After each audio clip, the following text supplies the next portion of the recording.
Assalamualaikum warahmatullahi wabarakatuh. Sebelumnya perkenalkan, nama saya Sandi Nur Alim dari kelas B semester 3 program studi pendidikan matematika.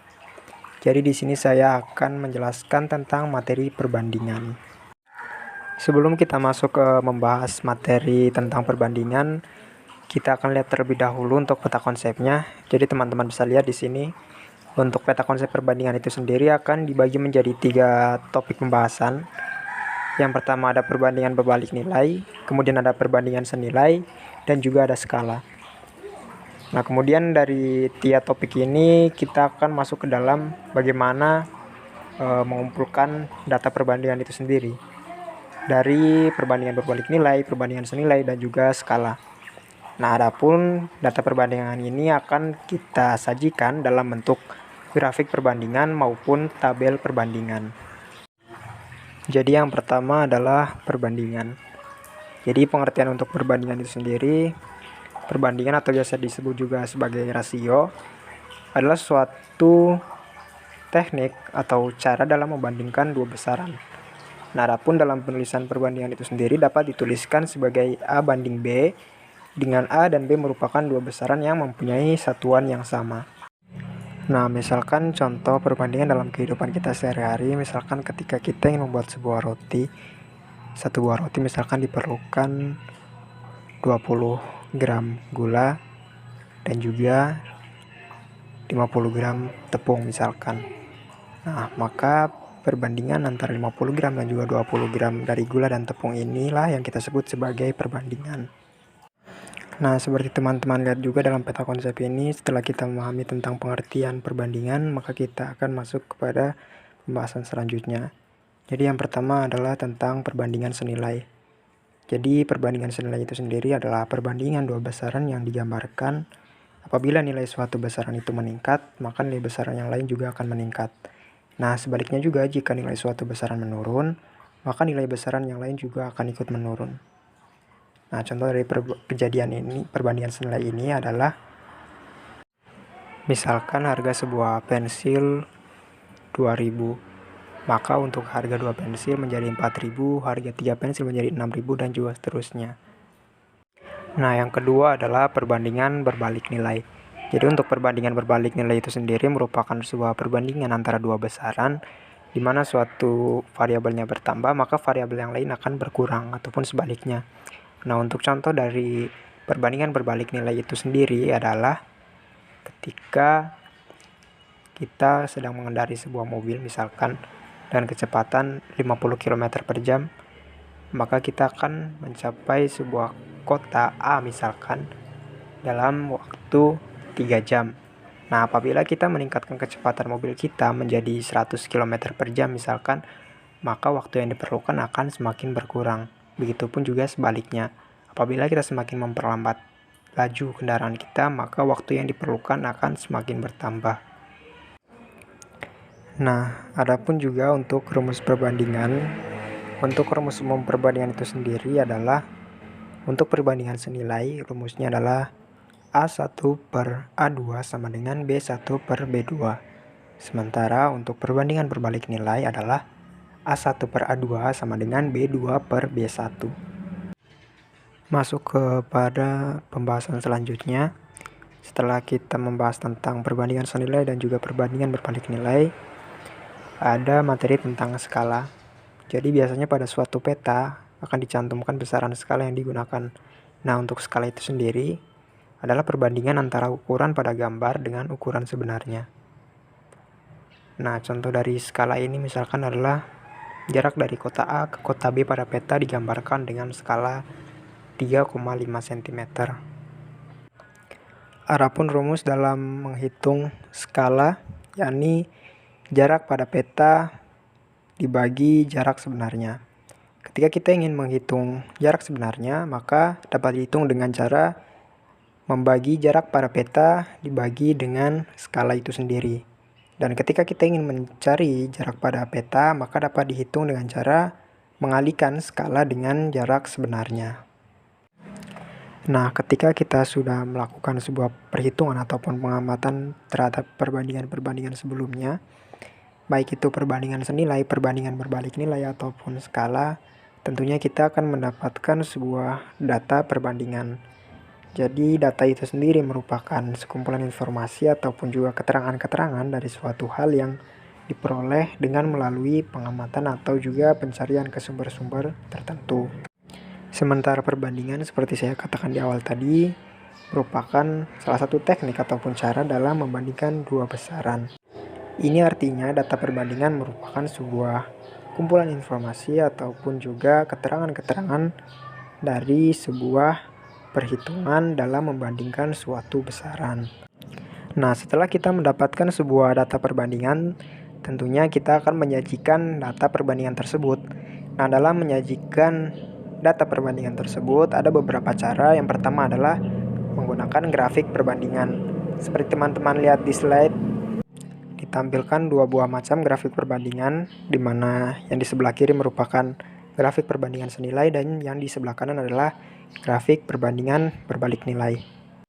Jika kita perhatikan di sini, ada sebuah perbedaan antara grafik perbandingan senilai dan juga grafik perbandingan berbalik nilai. Jadi untuk perbandingan senilai itu sendiri dapat teman-teman lihat di sini berupa garis lurus yang miring ke atas, di mana setiap jumlah pensil bertambah maka akan bertambah pula harga yang harus dibayarkan. Sebaliknya untuk perbandingan berbalik nilai berupa garis melengkung ke bawah, di mana semakin cepat kecepatan sebuah mobil melaju, maka akan semakin sedikit pula waktu yang diperlukan oleh mobil tersebut untuk mencapainya. Selanjutnya di sini ada cara menyajikan sebuah data perbandingan dengan menggunakan tabel perbandingan. Jadi teman-teman bisa lihat di sini untuk tabel perbandingan senilai, apabila jumlah jeruknya semakin banyak, maka harga yang dikeluarkan juga akan semakin tinggi. Sementara untuk tabel perbandingan berbalik nilai, semakin rendah kecepatan rata-rata suatu kendaraan, maka waktu yang diperlukan juga akan semakin tinggi. Nah, setelah kita membahas materinya, kita akan masuk kepada beberapa contoh soal. Jadi untuk contoh soal yang pertama di sini ada Joko dan Badrun berdiri pada suatu antrian tersebut, di mana perbandingan antara banyaknya orang di depan dan di belakang Joko adalah 1:3. Sedangkan perbandingan antara banyaknya orang di depan dan di belakang Badrun adalah 2:5. Nah, paling sedikit banyaknya orang pada antrian tersebut adalah. Jadi untuk permasalahan soal pertama ini dapat kita selesaikan sebagai berikut.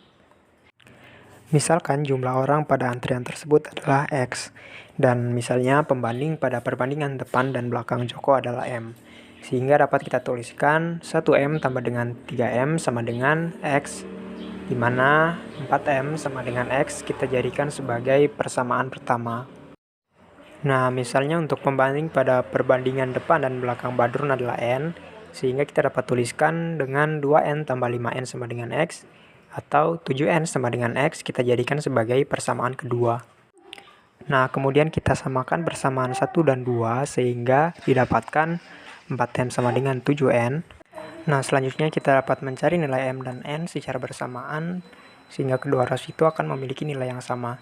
Jadi kita coba dari nilai M sama dengan 1, maka akan didapatkan hasil nilai N adalah 4/7 atau tidak memenuhi. Jika kita masukkan nilai M sama dengan 2, maka nilai N akan menjadi 8/7 dan masih tidak memenuhi. Nah, jika nilai M kita masukkan 3, maka nilai N akan menjadi 12/7 dan juga masih belum memenuhi. Sementara jika kita masukkan nilai M sama dengan 7, maka kita akan mendapat nilai N sama dengan 4 atau memenuhi persamaan tersebut. Nah, dengan demikian pembanding untuk M perbandingan Joko adalah 7 dan pembanding untuk N pada perbandingan Badrun adalah 4. Nah, pada perbandingan Joko apabila kita substitusikan nilainya, maka dapat kita tuliskan sebagai X sama dengan 1M tambah 3M, di mana setiap M akan digantikan dengan 7, maka diperoleh hasilnya adalah 7 tambah 21 sama dengan 28. Sementara pada perbandingan Badrun, kita substitusikan nilai N menjadi 4, maka kita dapatkan di sini 8 ditambahkan 20 sama dengan 28 juga. Nah, jadi jumlah orang yang ada pada antrian tersebut terdapat 28 orang. Kita lanjutkan pada soal nomor kedua. Jadi saat ini usia Hasan sama dengan 7 kali usia Yeni. Dan 2 tahun yang lalu usia Hasan sama dengan 9 kali usia Yeni. Usia Hasan saat ini adalah, kita dapat selesaikan soal ini dengan cara berikut. Jadi dimisalkan usia Hasan di sini saat ini adalah H. Sementara usia Yeni saat ini adalah Y.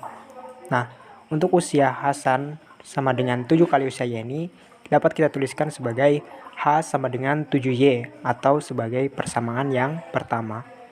Nah, untuk 2 tahun lalu, yakni usia Hasan 9 kali usia Yeni dapat kita tuliskan sebagai H kurang 2 karena yang dihitung adalah 2 tahun lalu sama dengan 9 kalikan Y kurang 2 atau usia Yeni 2 tahun lalu juga.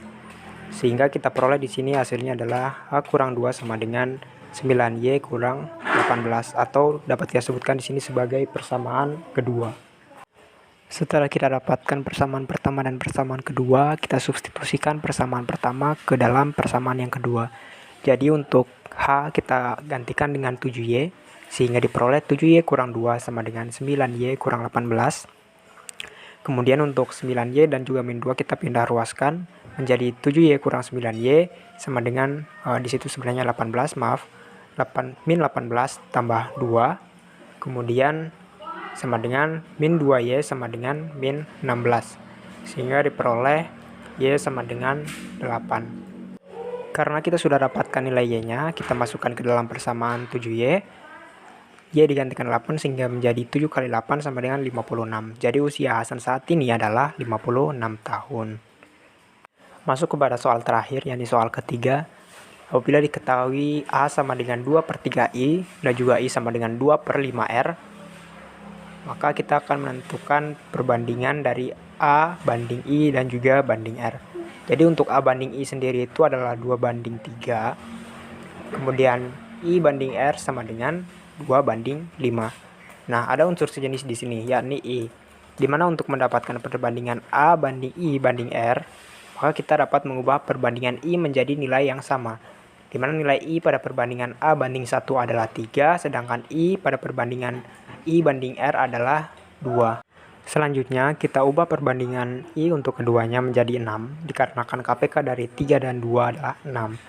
Jadi untuk perbandingan A dan I yang sebelumnya 2/3 menjadi 4/6, sementara untuk perbandingan I banding R yang sebelumnya 2/5 menjadi 6/15, sehingga kita peroleh perbandingan dari A banding I dan juga banding R sama dengan 4/6/15. Mungkin hanya itu yang dapat saya jelaskan. Kurang lebihnya mohon maaf. Wabillahi taufiq walhidayah. Wassalamualaikum warahmatullahi wabarakatuh.